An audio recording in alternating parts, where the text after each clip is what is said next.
So Cornelia, you know the way in every class, there's a bold boy or girl who doesn't do what they're told.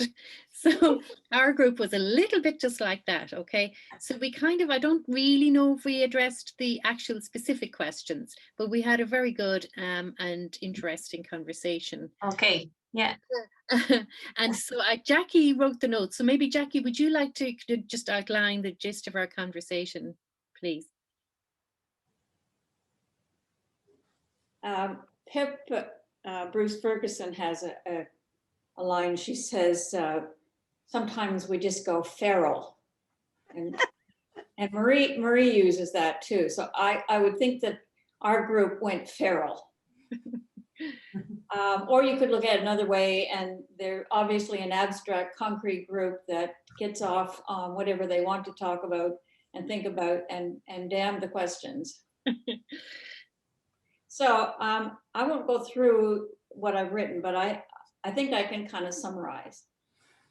Okay. And I hope you'll help me if I've missed something significant. So the first point that we discussed a lot is the whole non-democratic, inappropriate, to a very large extent, process of ethical review of action research. And that many of us have had very negative experiences, and of course survived and lived to tell the day. And some of us are currently working on trying to improve those processes. Leslie Wood, for example, talks about that's one of the tasks she's been given, is just to find a way of making the ethical review process appropriate and helpful and not getting in the way of practitioner researchers researching their practice and completing action research projects. We, as a codicil, we said, yep, and there always is some positive benefit to the process, in spite of the negatives, and but there's a great deal of room for improvement. The second point that I think we talked about was the whole issue of power. The power kind of going from the ethical review board and their power to control what you can and cannot do, the loss of control feeling that action researchers frequently have. We didn't get into the power issues within the research group, but others have clearly covered that.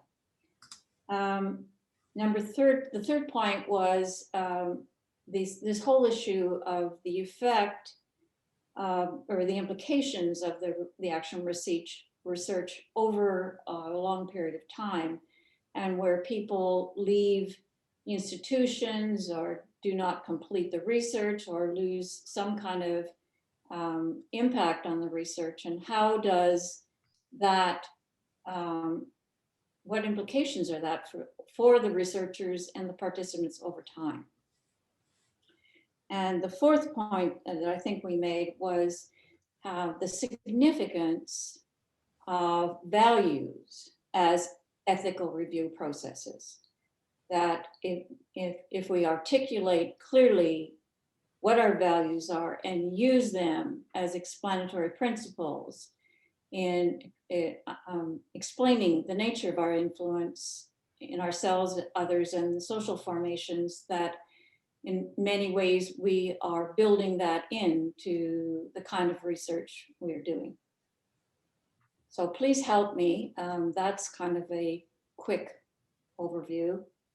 And having Mary in our group, we were 11, including Mary, and having Mary in our group was very helpful because she talked about some of the various ways in which she is trying to improve this process with her colleagues. And Lord knows we need that help.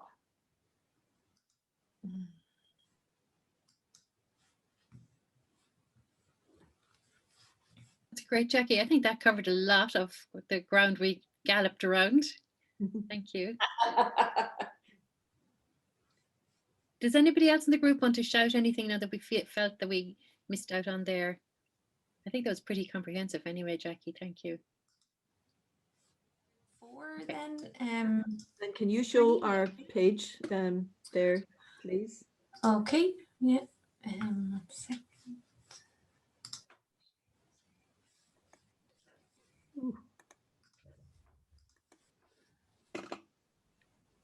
Can you all see? Oh, yeah, it's there. So we had, I think I've got all the names, Traylock and Mairead and Mary McAteer and Tony and Shamie and Louise and Seth and Lydia and myself. I think I've mentioned everybody there. And we were sort of naughty in that we took a long time saying hello to each other, first of all, which kind of cut our time down a little bit.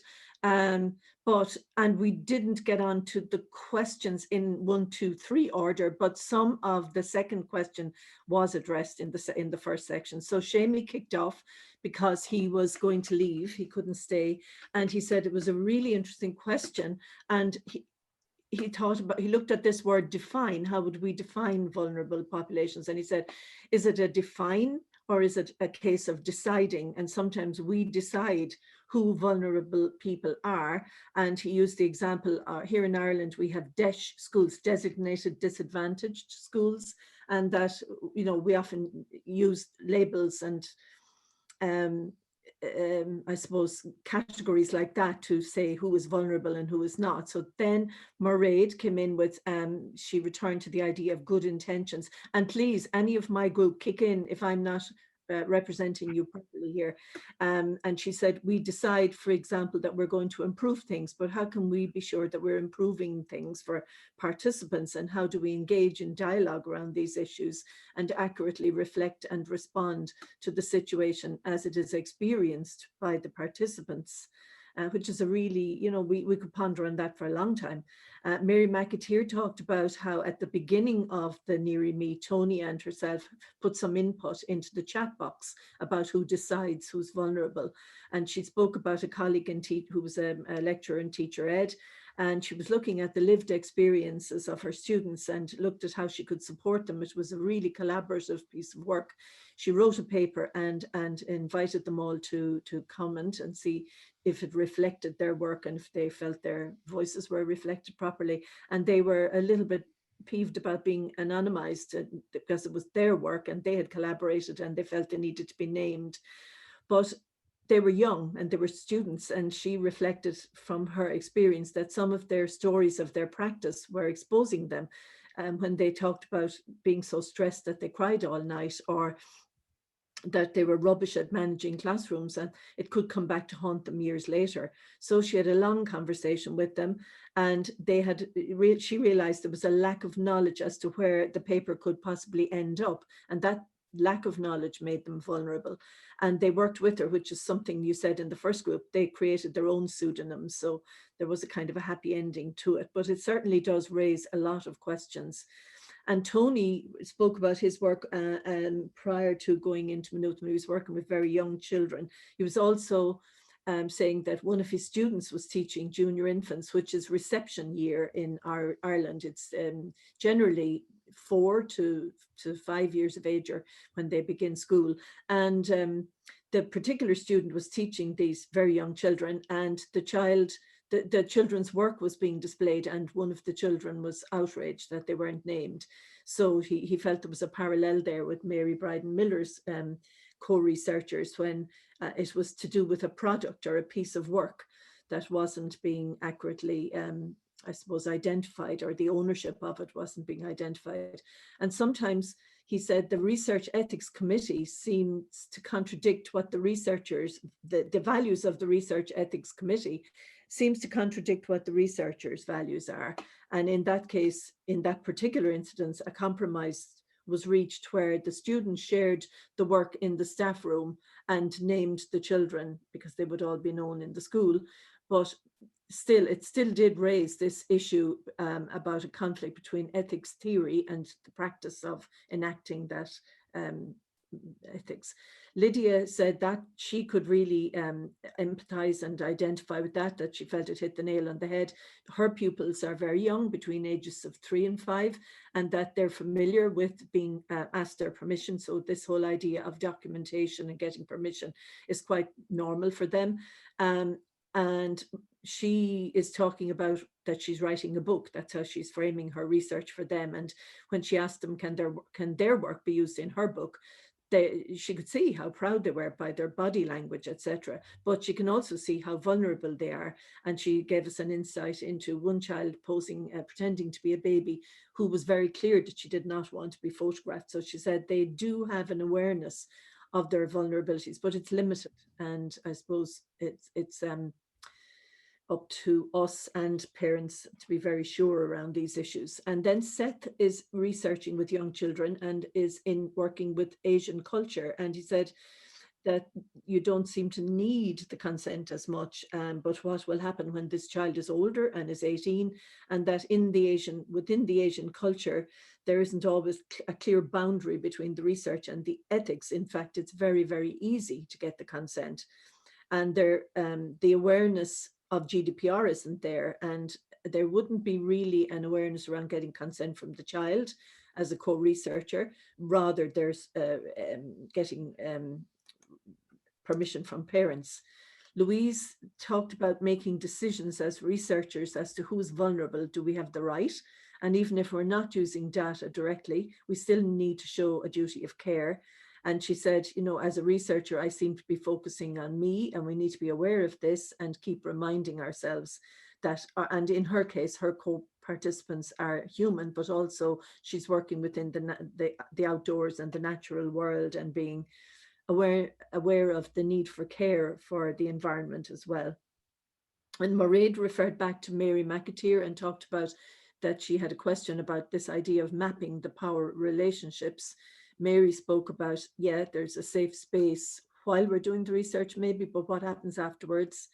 And drew a distinction there between the young photographer that Mary Bryden Miller spoke about and Tony's pupil, whose artwork wasn't, who was annoyed because his artwork wasn't acknowledged. And it said that there's slight difference between that kind of data, which is for public consumption, and between that and, say, making a disclosure about vulnerable explorations of identity and personal questions, that that kind of data that has have the potential to expose the person. So there are vulnerabilities and responses that leave us very open and exposed. And Mary, you did talk about Andy's term that people have a preferred professional identity, and I suppose I didn't catch that quite. Do you want to butt in there?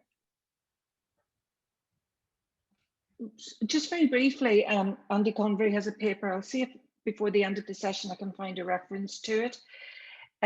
It's in one of the EAR journals, maybe 10 years ago. It's not a very recent paper, but he talks about researching with teachers and how they're always very anxious not to expose their vulnerabilities, and while they're being truthful with their answers, they're also being somewhat selective in the way in which they present themselves. And he calls this their preferred professional identity. Yeah. And Mairead said it's like when we Photoshop our profile picture, or we pick a particularly flattering profile picture, we're not giving the whole story, I suppose. And Mary, you also brought up an issue. Is the issue there then with the data rather than the participant? Is the issue of the vulnerability there? Trelach then we touched a little bit on the second question. He said Trelach is a principal himself, but he has a friend who is a principal who holds the view that principals should be allowed to learn in public, or should be seen to learn in public, rather than be the sort of all-knowing expert. And he said, we are doing a lot of research in these COVID times with questionnaires and surveys to parents and students, and that Trelach feels that's empowering and giving them a voice, and they're having a say, and it's genuine. And then Mairead asked the question, well, does stuff come up that can't be acted on? Do students make outrageous suggestions? And Trelach referred back to it's a cultural thing of respect, and that somebody has added this in. Tony mentioned that even the Minister for Education is learning on the job. She sure is. And that's all we got to talk about. I'm afraid we didn't tease out the ethics and values based on that and this third question. Oh, Mary, you put in that answer there, that we all have vulnerabilities, to question number 3. So that's us. Thank you. Thank you. I'm not sure what we do with these bold groups that go rogue on the answer sheets. I'm only kidding. Thank you very much, everyone, for their contributions. So I see there's some questions in the chat. I don't know if Amy and Leslie would like to talk or ask their question out to everyone, or their comment, or just from my side, I suppose it's something that I was thinking about as we were talking about, you know, who gets to decide whose name and who gets ownership and things like that, and I still can't pronounce it.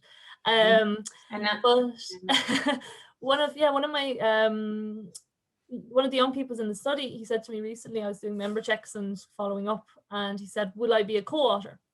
And on the thesis itself. So we figured out ways of that for publications, but I was wondering how, or if anybody has done this and if it's doable. I wasn't really sure what to ask, so I said I'd look into it. But how could I acknowledge the input into the PhD, and the young person themselves wants to be a co-author?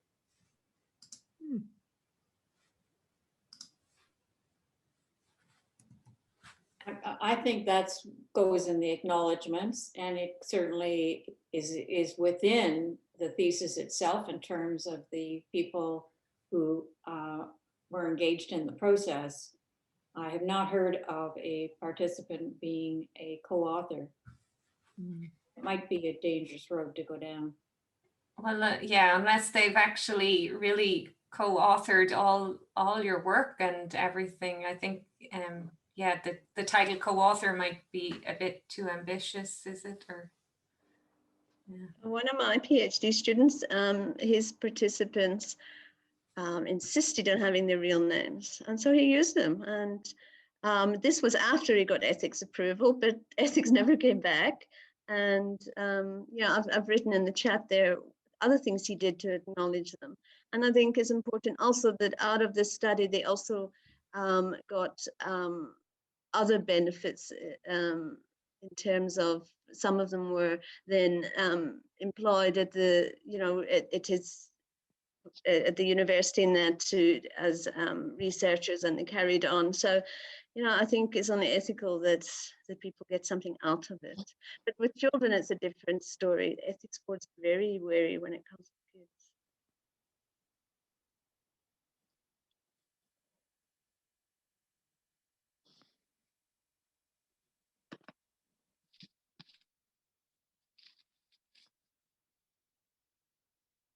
Any other comments or suggestions there that people? I opened my dissertation with, I mean, my dissertation had the names of all of my participants, but that was before human subjects review processes even existed. So I guess I got in at the right time. The other dissertation that I read recently as an external reviewer was one by Rosalind Beadle, who's an Australian action researcher who is working with a group of Aboriginal women. And all the women are represented by their own names, but she also does the most remarkable job I've ever seen of really putting her participants center, in that she opens a dissertation with a piece of Aboriginal artwork by the woman who sort of started this women's group in the community she was working in.